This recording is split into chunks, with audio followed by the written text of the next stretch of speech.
Hello everybody, it's Abel time and welcome back to my channel. Today's video is one that I would have loved to have filmed and uploaded in January, but the truth is I didn't actually get the front and back pages of my planner set up until probably the end of the month, and I just didn't really get a chance to film it and share that with you guys earlier. So I still wanted to share my planner setup, specifically the front and back pages. And it's the end of quarter 1, and so I figured I could kind of show you guys my setup and what it looks like after the first quarter of the year. So just information about the planner. It is the medium-sized passion planner for 2026. It's a dated weekly, and it is the periwinkle color. Previous years that I've had passion planners, I've had the elite black, and then I have covered it with stickers to give it all the personality. But I love this color so much that I have just left it untouched. Except whatever that weird dimple is, I don't know what happened. I'm kind of sad about it. But other than that, it's still looking pretty good. I carry it kind of to and from work every day. And so it's looking really nice. I was really excited this year that they added 2 ribbon markers and that one matched the cover. So let's kind of just dive right in. I'm just going to show you basically just the front setup pages and the back setup pages. So not my monthlies or weeklies, but just kind of the things that I use like independent of the months and weeks or in addition to them. I like to keep the information, and so I just kind of cut it up and glued it in this front cover. And I did a bit of like color swatching up here.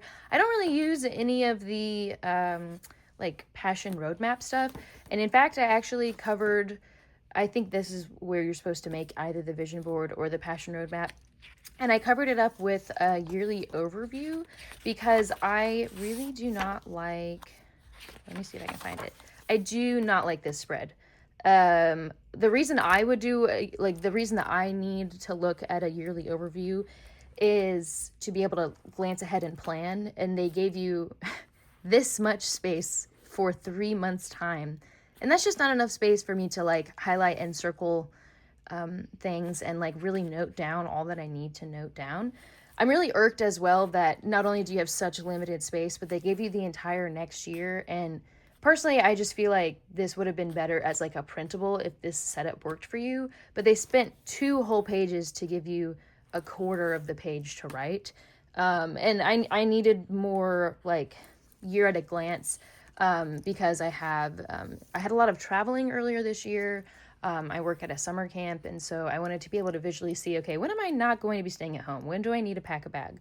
When do I have birthdays and stuff? And so this is one of their yearly overview printouts, and so I just printed this out from the website with their free downloads. I have different colors for each month. They don't really symbolize anything other than just whatever month they're for. And then I use this little washi to kind of stick down the edges and kind of bridge the awkward gap between the printer paper and the actual paper, but it matches the cover pretty well. So that's my year at a glance yearly overview. I actually really need to update this because I have some more things to add. Like I said, I don't use any of this stuff, which is funny because I think that that's the whole reason that the woman who made Passion Planner was to like include this stuff. But I just really like the time like layouts of the weeklies. I'm really glad that they added these monthly habit pages.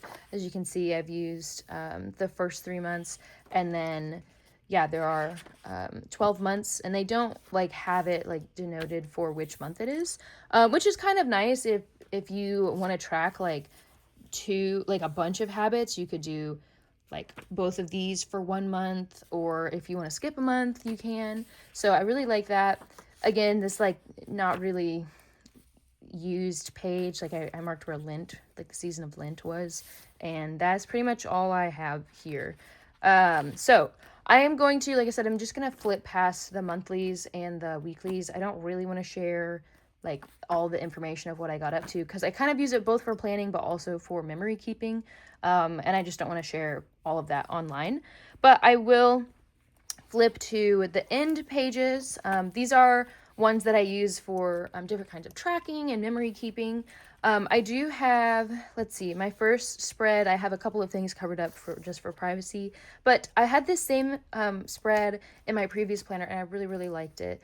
And so I have the like mass and like sacrament schedules for the Catholic churches in my area because I'm Catholic. And I'm not really like, I kind of hop around between the different ones based on what works with my schedule. And so I basically just like carried this spread from the last one and kind of recreated it with like the stickers I have this time around. So JP2 in a Canoe, What a Baddie, and Pier Giorgio Frassati.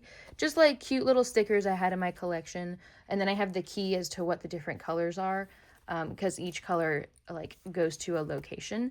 But I just, again, covered that up for kind of privacy reasons. But yeah, I do reference this honestly a pretty good amount. Like I have some of the things, or like memorized by now.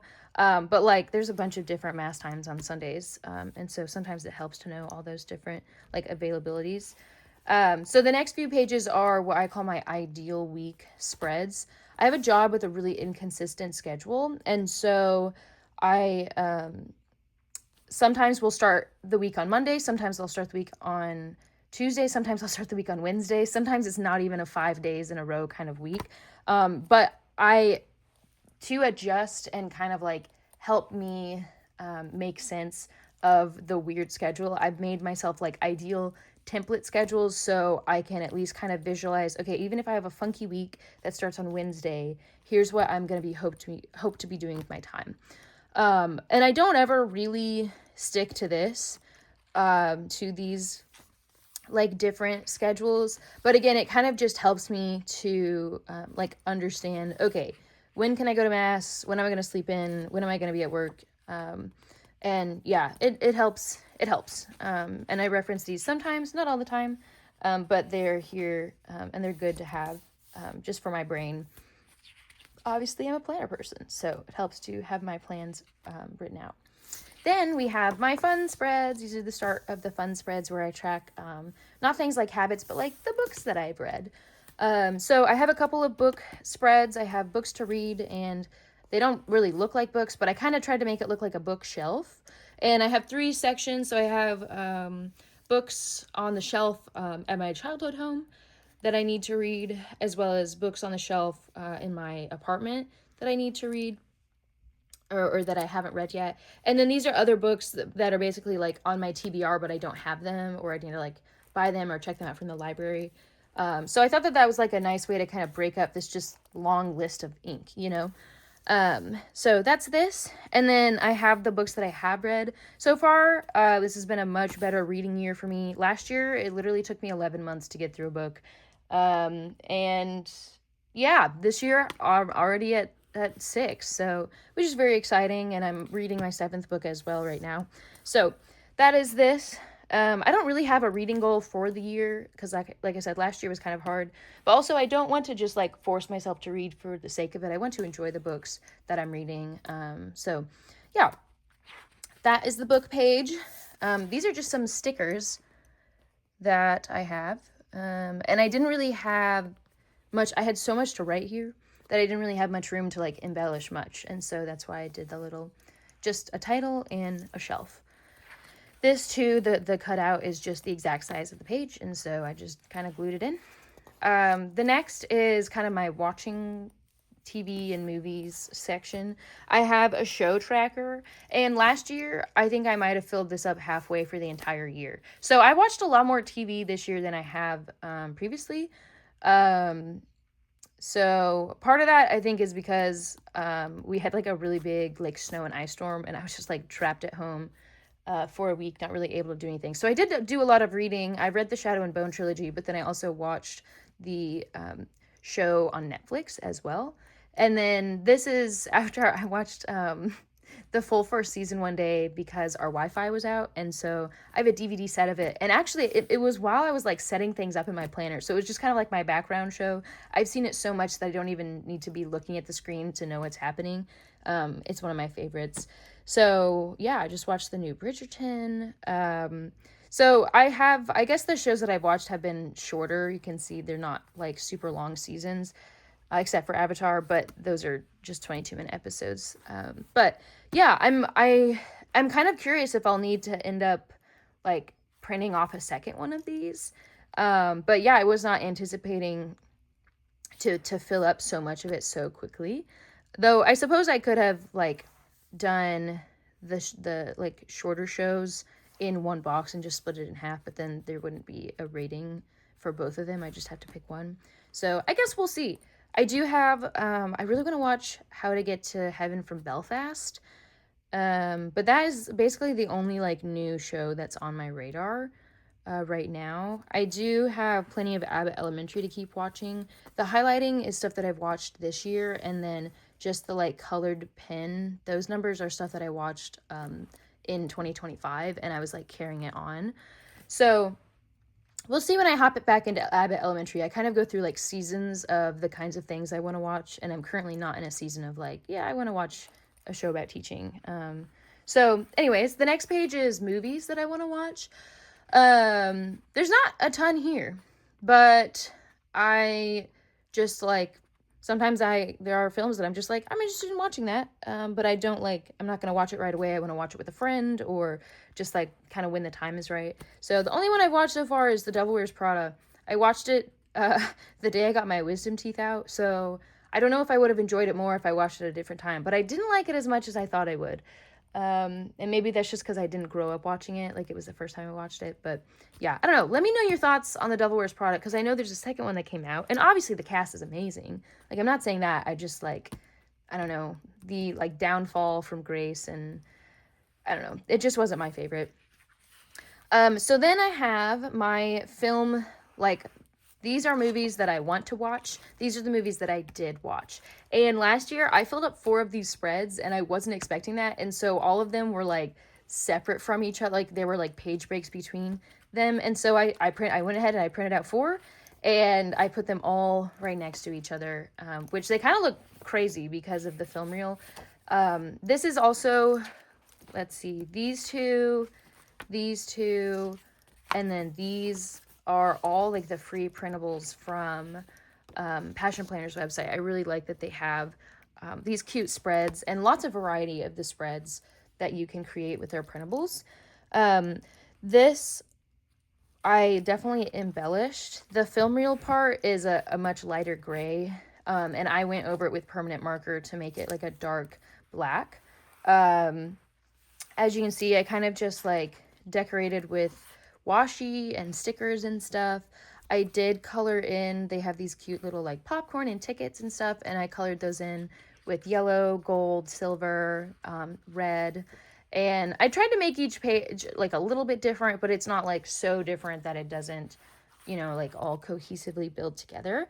Last year, I watched a lot more films than TV. And so I guess because I've been watching more TV shows this year, I haven't watched as many films because we're only 3 months into a year and I don't even have like 3 of these like filled up. But I'll probably catch up at some point. But yeah, so that is all of the spreads that I have so far. Again, I might need to print out another TV show tracker, and I guess I would just pop that here. But yeah, then it's just a couple more dotted pages, and then it gets to the blank ones, which I don't know that I've used at all. But I'm glad that that the dotted pages, I think they swapped it. I think previously they had blank pages first and then dotted pages. I'm glad they swapped it up because I don't like the dotted pages, and so I am so happy to cover them up with all my printables and everything else. So yeah, that is my Passion Planner setup for 2026. I hope you guys enjoyed this video, that you've had a really good year so far. Let me know the most exciting thing that has happened for you in quarter 1, and let me know what you're doing for your planner system. Do you do Passion Planner? Are you a bullet journaler? Do you just like grab a random planner at Target and use whatever? Let me know. I am really curious. And I always say I hope to be uploading more frequently, but I do have this video and another one and maybe a couple others that will be coming out. And so I hope that you guys, you know, stay tuned for that and enjoy them. And hopefully I will see you guys sooner rather than later. I am going to head out for the day, but thanks for watching, and I'll see you in another video. Bye!